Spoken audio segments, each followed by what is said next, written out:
This is the story of the murdering and kidnapping of Charles Lindbergh III. Just as an introduction, his father, Charles Lindbergh II, was born in Detroit, Michigan on February 4, 1902. He was the son of Charles Lindbergh Sr., who was a lawyer, and his mother was Eveline Lodge Land.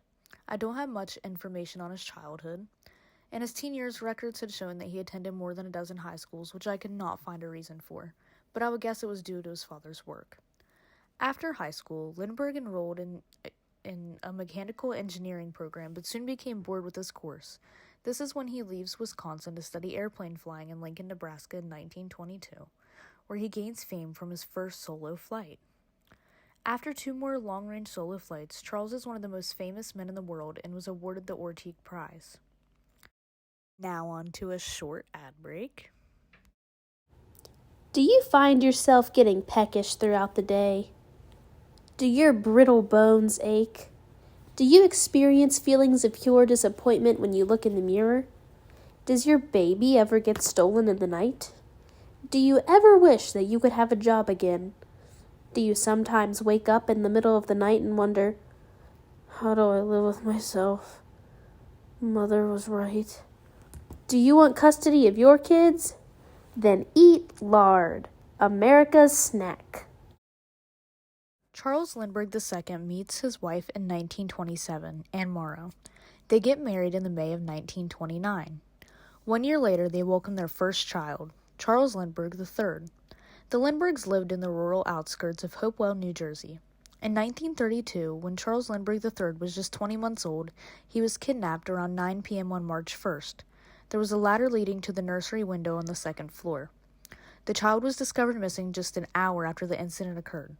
With further investigation, a ransom note demanding $50,000 was on the windowsill. New Jersey State Police were on the case and found footprints, though they were impossible to measure and no sign of fingerprints. At this time, Colonel Lindbergh asked friends to communicate with the kidnappers. Later on March 6, the kidnappers leave another ransom note, increasing the money to $70,000. A third ransom note was received by Colonel Lindbergh's attorney on March 8, stating that an intermediary appointed by the Lindberghs would not be accepted. Just a day later, a fourth ransom note was received by Dr. Condon, which indicated that he would be accepted to play as the messenger. He received $70,000 in cash as a ransom and communicated through the newspaper columns using the name Jaffe. On March 12th, he gets the fifth ransom note delivered by a taxicab driver, leading their attorney to meet an unidentified man named John at Woodlawn Cemetery. They discussed payment of the ransom money, where the stranger agreed to furnish a token of the child's identity. Condon received a sixth ransom note on March 16th, which included a baby sleeping suit as proof of identity. The seventh ransom note, also on March 16th, was a suit that was later identified as Charles Lindbergh III's. The eighth ransom note was received by Condon, where they insisted that the kidnapping had been planned for a year. Do you have a hard time keeping your feet clean? Yeah, I had the same problem, but my problem was solved when I invested in the Florsheim shoe made with extra care for extra wear. Alright, commercial break's over, let's get right back into the story. On March 29th, Betty Gow, a nurse of the Lindberghs, found the baby's thumb guard near the beginning of the property. The day after the Betty Gow incident, a ninth ransom note was sent where they threatened to increase the ransom money to $100,000. A tenth received by Dr. Condon instructed him to have the money ready the following night. The last two notes led Condon to meet with the unknown John again to reduce the ransom back to $50,000, which was in exchange for the 13th note, which contained book quotes about kidnapped children which could be found on a boat named Ellie near Martha's Vineyard in Massachusetts. On May 12th, the baby's body was accidentally found by William Allen, a truck driver who was peeing on a tree. The baby was found partially buried, decomposed about 45 miles from the Lindbergh home, Mount Rose, New Jersey.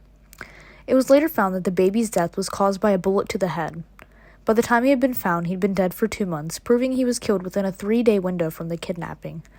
Though a man named Bruno Richard Hauptmann was convicted for the crime, conspiracy theories believe that it was the baby's father, Charles Lindbergh II. Ladies, do you ever get tired of those morning tantrums when his coffee isn't ready on time? I know I'm not allowed to. That's why I use George Washington Instant Coffee. Delay the bruising until after he gets home from work. As I was saying, conspiracy theories believe that it was the baby's father, Charles Lindbergh II. This idea came upon when in Perlman's book he mentioned that Lindbergh II had expressed his disappointment in his son being a weakling, had an abnormally sized head, and described him as an it, as well as showing very little interest in his son's childhood. Perlman also mentions in his book that this could have been a specific experiment of eugenetics, which is the study of how to arrange reproduction to increase the occurrence of heritable characteristics regarded as desirable, and weak infants were meant to die. Perlman expresses that Lindbergh II was so passionate about his studies that he would sacrifice his firstborn, as well as recalling that Lindbergh never shed a tear on his child's death. So was Charles Lindbergh III just a science experiment, or was it an innocent kidnapping? I don't know. Bye!